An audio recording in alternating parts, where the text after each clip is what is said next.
परमाणु खतरे का इतना बड़ा सिग्नल ट्रंप ने पहले कभी नहीं दिया। एटम बम को लेकर डोनाल्ड ट्रंप ने वो पैनिक बटन दबा दिया है जिसके सेंटर में अब रूस, चीन और उत्तर कोरिया के साथ साथ पाकिस्तान भी नजर आने लगा है। डोनाल्ड ट्रंप ने एक इंटरव्यू में कहा कि पाकिस्तान परमाणु परीक्षण कर रहा है। पाकिस्तान के न्यूक्लियर टेस्ट वाली वार्निंग को लेकर के डोनाल्ड ट्रंप की टाइमिंग देखने लायक है। पाकिस्तान बॉर्डर के करीब भारत की तीनों सेनाएं बहुत बड़ा युद्धाभ्यास कर रही हैं। इसे लेकर पाकिस्तान में तनाव बहुत ज्यादा है। यह है एक्सरसाइज त्रिशूल, जिसमें आर्मी के 50,000 सैनिक शामिल हैं। समुद्री हमले के लिए एयरक्राफ्ट कैरियर आईएनएस विक्रांत से लेकर आईएनएस जलश्व जैसे जहाज भी इसमें शामिल हैं, जो दुश्मन के तट तक सेना को लॉन्च करते हैं। साथ ही राफाल से लेकर सुखोई और मिराज विमानों का इस युद्धाभ्यास में शामिल होना पाकिस्तान के लिए बहुत बड़ा संकेत है।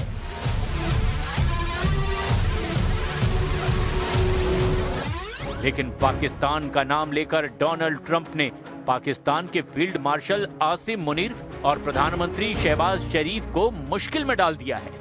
पाकिस्तान का नाम लेकर डोनाल्ड ट्रंप ने अपना नया परमाणु चक्का चला दिया है।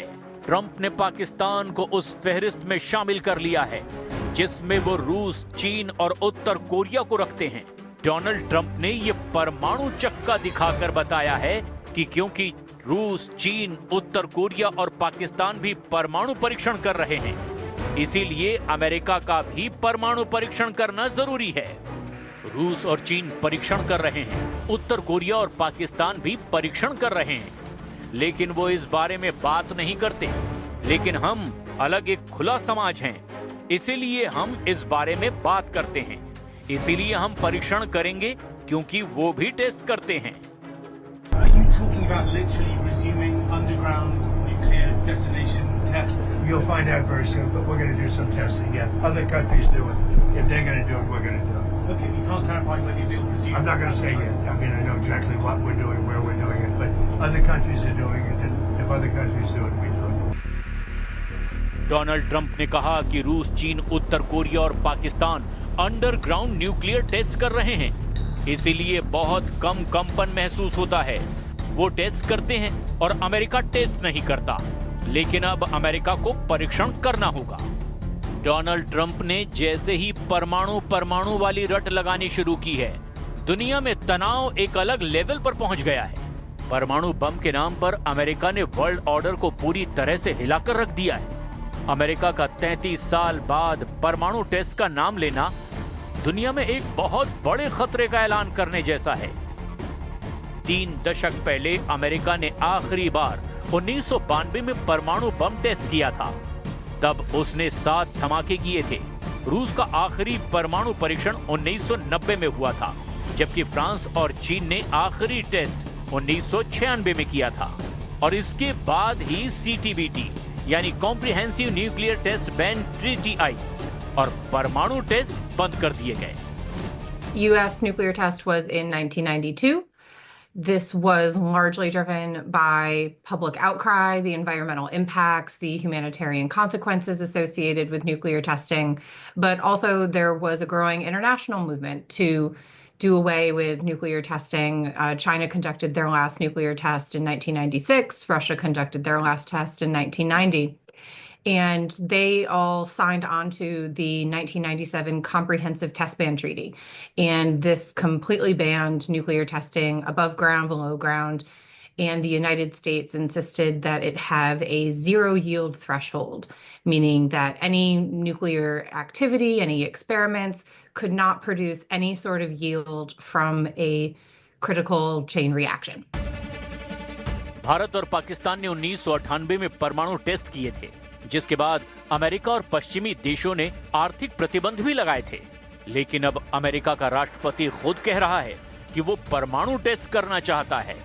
इसकी बहुत बड़ी वजह है रूस के 6 परमाणु हथियार, जिसे लेकर अमेरिका में बहुत बड़े खतरे का अलार्म बजाने की कोशिश हो रही है। पुतिन अक्टूबर में अपने बुरेवेस्निक परमाणु क्रूज मिसाइल को टेस्ट कर चुके हैं, जिसकी रेंज असीमित है। वहीं दूसरी तरफ जिरकॉन जैसी हाइपरसोनिक मिसाइल है जो 11,000 प्रति घंटे की रफ्तार से वार करती है। पुतिन ने अब असीमित रेंज वाला पोसाइडन परमाणु टॉर्पेडो भी तैयार कर लिया है। वहीं दूसरी तरफ किंजल हाइपरसोनिक मिसाइल भी है जिसकी रफ्तार 12,000 किलोमीटर प्रति घंटा है। पुतिन ने अपनी RS-28 सरमत बैलिस्टिक मिसाइल का ट्रेलर भी दिखाया है, जो रूस के परमाणु जखीरे में सबसे ताकतवर मिसाइल है, जबकि 30,000 किलोमीटर प्रति घंटे वाली एवनगार्ड हाइपरसोनिक मिसाइल ने नेटो और अमेरिका की नींद उड़ाकर रख दी है। पुतिन ने एक तरह से डोनाल्ड ट्रंप को बहुत बुरी तरह से फंसा दिया है। पुतिन ने अपने सुपर परमाणु हथियार दिखाकर बता दिया है कि रूस वर्ल्ड वॉर के लिए भी तैयार है। ऐसे में हथियारों की वजह से ट्रंप बहुत ज्यादा दबाव में हैं, क्योंकि ना उनके पास यूक्रेन का युद्ध रुकवाने का कोई तरीका बचा है और ना ही वो पुतिन के नए हथियारों पर ब्रेक लगा पा रहे हैं। ट्रंप एक तरह से व्लादिमीर पुतिन के परमाणु ट्रैप में बुरी तरह से फंस चुके हैं। यही वजह है कि डोनाल्ड ट्रंप अब अपना परमाणु चक्का चलाकर बता रहे हैं कि अमेरिका के पास इतने परमाणु बम हैं कि दुनिया 150 बार पूरी तरह से तबाह की जा सकती है। डोनाल्ड ट्रंप ने कहा है कि हम अकेले देश हैं जो परमाणु परीक्षण नहीं कर रहे और मैं नहीं चाहता कि अमेरिका ऐसा करने में पीछे रह जाए। To do with others, they seem to all be nuclear testing.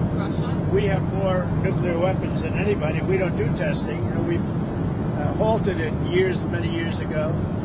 But with others doing testing, I think it's appropriate that we do also. अब ईरान के राष्ट्रपति ने ट्रंप को डराने वाली एक बात कह दी है। राष्ट्रपति मसूद पजेश्कियन ने तेहरान में एटॉमिक एनर्जी ऑर्गेनाइजेशन का दौरा किया। उनको डिटेल में बताया गया कि अमेरिका के हमले के बाद अब ईरान के परमाणु ऊर्जा का कार्यक्रम किस क्षमता के साथ आगे बढ़ रहा है।